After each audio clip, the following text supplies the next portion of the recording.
मुख्यमंत्री विष्णुदेव साय ने राजधानी रायपुर के कबीर नगर स्थित छत्तीसगढ़ योग आयोग के अध्यक्ष एवं भारतीय जनता पार्टी के पूर्व संभागीय संगठन मंत्री स्वर्गीय रूपनारायण सिन्हा के निवास पहुंचकर उन्हें श्रद्धांजलि अर्पित की और अंतिम दर्शन किए। इस दौरान मुख्यमंत्री ने दिवंगत आत्मा को श्रद्धासुमन अर्पित करते हुए शोक संतप्त परिजनों से मुलाकात की और उन्हें ढाढस बताया। उन्होंने परिवार को इस कठिन समय में हर संभव सहयोग का भरोसा भी दिलाया। मुख्यमंत्री साय ने कहा कि रूपनारायण सिन्हा स्वयं सेवक संगठन के कुशल शिल्पी और योग आयोग के प्रदेश अध्यक्ष रहे। उन्होंने कहा कि उनका लंबा व्यक्तित्व एवं संगठनात्मक जुड़ाव रहा है। मुख्यमंत्री ने उनके निधन को भाजपा संगठन के लिए अपूरणीय क्षति बताया।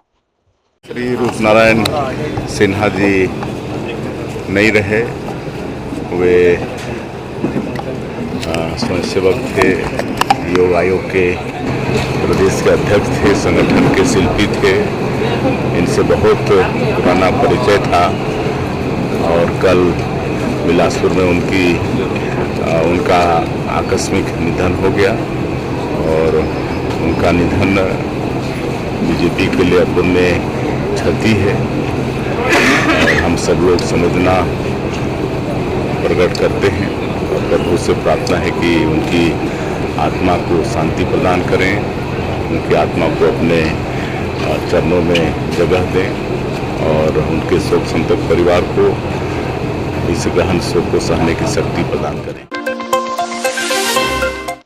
नगरपालिका निगम रायपुर की मेयर इन काउंसिल की बैठक निगम कार्यालय में महापौर मीनल चौबे की अध्यक्षता में आयोजित की गई। बैठक में नगर विकास से जुड़े कुल 22 एजेंडों पर चर्चा कर कई महत्वपूर्ण निर्णय लिए गए। बैठक में पुराने निगम कार्यालय को पीपीपी मॉडल पर व्यावसायिक परिसर में विकसित करने के प्रस्ताव को मंजूरी दी गई। साथ ही नवीन मार्केट के पुनर्विकास और नगर में स्टेडियम निर्माण से जुड़े प्रस्तावों को भी स्वीकृति प्रदान की गई। इसके अलावा लाखों नगर में शहीद आकाश किरेपुंजी की प्रतिमा स्थापित करने के प्रस्ताव को भी मंजूरी दी गई। आज आयोजित एमआईसी की बैठक में हम सभी ने रायपुर शहर के विकास एवं जन सुविधाओं से जुड़े अनेक महत्वपूर्ण प्रस्तावों पर आवश्यक चर्चा कर स्वीकृति प्रदान की गई है और बैठक में हमारी कोशिश रहती है कि एमआईसी की बैठक में हम शहर की जनता से जो सीधे संबंधित विषय हैं, स्वच्छता है, प्रकाश व्यवस्था है, नाला निर्माण है, इन सब को अपने एमआईसी की बैठक में हम इसको लें और इसकी स्वीकृति हम आपसी चर्चा करके करें। हमारे एमआईसी की बैठक और जो उसमें संबंधित जो हम कार्य करते हैं उससे हम शहरवासियों को बेहतर सुविधा देने का प्रयास करते हैं और रायपुर शहर के अधोसंरचना के विकास में गति प्रदान करने का प्रयास हम सब करते हैं। मैं आप लोगों के समक्ष विषय पे आ जाती हूँ कि आज के एमआईसी में हमने कौन कौन से विषय लिए थे। इसमें अन्य विषयों के अलावा जो मेरे महत्वपूर्ण विषय थे वो है जो हमारा पुराना नगर निगम बिल्डिंग है। विगत 10 वर्षों से भी अधिक समय से वो जर्जर हालत में है। पहले वहाँ नगर निगम का भवन होता था, अब उसके बाद ये व्हाइट हाउस, ये गांधी सदन बन गया है। इसमें अब ये संचालित होने लग गई नगर निगम के सारे कार्य प्रणाली, तो उस जगह का हम उपयोग कर सकते हैं। वो टोटली एक कमर्शियल एरिया है और उसी हिसाब से हम चाहते हैं कि हम पीपीपी मोड में उसमें काम करें। कमर्शियल के साथ साथ हम जनता को भी उसमें कुछ सौगात दे सकें। ये हमने अभी प्रारंभिक स्तर पर इस विषय को एमआईसी में लाया है।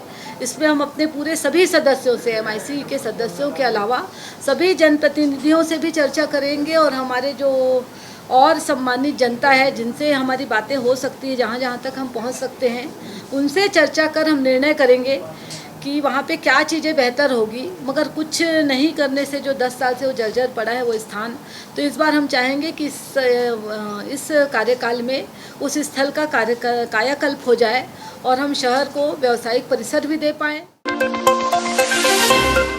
प्रदेश के पूर्व मुख्यमंत्री एवं कांग्रेस नेता भूपेश बघेल के हालिया बयानों के बाद राज्य की राजनीति में हलचल तेज हो गई है। बघेल ने केंद्र सरकार, आरएसएस और कुछ धर्म गुरुओं को लेकर कई तीखी टिप्पणियां की गई। भूपेश बघेल ने कहा कि आरएसएस खुद को हिंदू धर्म का सबसे बड़ा ठेकेदार मानती है। उन्होंने संगठन प्रमुख पर टिप्पणी करते हुए यह भी कहा कि उन्होंने कभी सार्वजनिक मंच से संस्कृत का श्लोक तक नहीं बोला। अयोध्या में हुई प्राण प्रतिष्ठा को लेकर भी बघेल ने सवाल उठाए। उन्होंने आरोप लगाया कि कार्यक्रम में शंकराचार्यों की गैर मौजूदगी रही और कई धर्म गुरुओं को सम्मान नहीं मिला।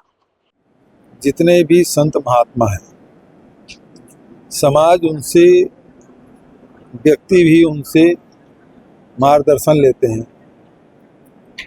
उनसे यदि पारिवारिक जीवन में कोई कठिनाई आ जाए तो उसका हल पूछते हैं उनसे। हम लोग सांसारिक लोग है ना, तो ये बताया रामभद्राचार्य जी, ये गौ भक्त हैं, राम भक्त हैं, और मोदी जी ने किरण रिजिजू जो गौमांस भक्षक है उसको मंत्रिमंडल में रखे हैं। क्या रामभद्राचार्य जी उसे उचित मानते हैं? नॉर्थ ईस्ट में जितने उसके मुख्यमंत्री हैं, मंत्रीगण हैं, बहुत सारे लोग हैं जो गौ भक्षक कर, गौमांस भक्षण कर रहे हैं, गोवा में कर रहे हैं। तो क्या रामभद्राचार्य जी उसे उचित मानते हैं? और जो अयोध्या में जो राम मंदिर बना, उसकी प्राण प्रतिष्ठा हुई, भगवान राम भी जब वहाँ लंका जाने के लिए जब पुल बना रहे थे, और जब उसकी पत्नी नहीं थी, माता सीता तो वहाँ थी, तो वहाँ उसे उसके बगल में मूर्ति रखी गई और तब पूजा पाठ हुआ। यहाँ जो पुजारी है, यजमान है, बिना शंकराचार्य के, रामभद्राचार्य जी अपने आप को शंकराचार्य मानते हैं, उनको भी निमंत्रण नहीं, उसको भी मंच पे स्थान नहीं। तो वो क्या उचित मानते हैं? चौथी बात, आज आरएसएस हिंदू धर्म का सबसे बड़ा ठेकेदार बना हुआ है। रामभद्राचार्य जी किसी दूसरे संत के बारे में बोलते हैं उसको संस्कृत नहीं आती। मोहन भागवत जी कभी संस्कृत एक आध श्लोक बोले हैं क्या? एक आध श्लोक कभी किसी भाषण में? और धार्मिक चर्चा कभी किए हैं क्या? फिर वो हमारे धर्म का सबसे बड़ा ठेकेदार कैसे बन गया? और वहाँ जब चाहे वो पूजन हुए चाहे निर्माण, उसका प्राण प्रतिष्ठा हो, उसमें उसको उच्च स्थान कैसे मिल गया? सूरजपुर जिले के शिवनंदनपुर नगर पंचायत चुनाव के दौरान कांग्रेस जिला महामंत्री पर दर्ज आर्म्स एक्ट मामले के विरोध में पीसीसी चीफ दीपक बेज और पूर्व डिप्टी सीएम टीएस सिंहदेव द्वारा किया गया अनशन समाप्त हो गया। प्रशासन द्वारा उनकी 3 सूत्रीय मांगों पर सकारात्मक आश्वासन दिए जाने के बाद दोनों नेताओं ने नारियल पानी पीकर अनशन खत्म किया। कांग्रेस नेताओं ने आरोप लगाया था कि मामले में कार्रवाई को लेकर पक्षपात किया गया। वहीं प्रशासन के साथ हुई चर्चा के बाद सहमति बनने पर अनशन समाप्त किया गया। टीएस बाबा जिंदाबाद, जिंदाबाद, जिंदाबाद। राहुल गांधी जिंदाबाद, जिंदाबाद, जिंदाबाद। मल्लिकार्जुन खड़गे जिंदाबाद, जिंदाबाद, जिंदाबाद। सोनिया गांधी जिंदाबाद, जिंदाबाद, जिंदाबाद। प्रियंका गांधी जिंदाबाद, जिंदाबाद, जिंदाबाद। सचिन पायलट जिंदाबाद, जिंदाबाद, जिंदाबाद। भूपेश बघेल जिंदाबाद, जिंदाबाद, जिंदाबाद। जयंत खान जिंदाबाद, जिंदाबाद, जिंदाबाद। टीएस बाबा जिंदाबाद, जिंदाबाद, जिंदाबाद। सभी कांग्रेसी जिंदाबाद, जिंदाबाद, जिंदाबाद। जिंदाबाद, जिंदाबाद, जिंदाबाद। पूरे तंत्र पे प्रभाव विपरीत डालने की स्थिति बना रही थी, उसको भाप के प्रदेश अध्यक्ष जी ने जो निर्णय लिया धरने पे बैठने का, जैसा इन्होंने कहा, नौतप्पा पे के समय डामर की तपती सड़क पे जिसमें पाँव नहीं आदमी रख सकता, उसमें वो बैठे, मेरे ख्याल से शशि थी, प्रेम थे, आदि थे, पारस थे और साथी थे, सब कोई उस 4 घंटे तक बिना दरी के उस डामर की गर्म सड़क पे इन लोगों ने तपिश की परीक्षा, अग्नि परीक्षा एक तरह से पास की, और अंततः जो न्यायोचित होना चाहिए था वो न्याय के लिए पहल की। जहां बात होनी थी, जो व्यवहारिक बातें थी, उनको सबको स्वीकार किया। प्रशासन की तरफ से कोई बात अगर रखी गई तो उस पे भी अध्यक्ष जी ने सकारात्मक रुख अपनाया, और ये परिणाम हुआ है कि अब न्यायोचित कार्रवाई। गांधीवादी तरीके से हम लोग अनिश्चितकालीन धरने पर बैठ गए। नौटप्पा के पहले दिन तपती धूप में धरना पर बैठे, लगातार मांग करते रहे, हमारे आवेदन पे एफआईआर करो, धारा 25 और 27 हटाओ आर्म्स एक्ट का।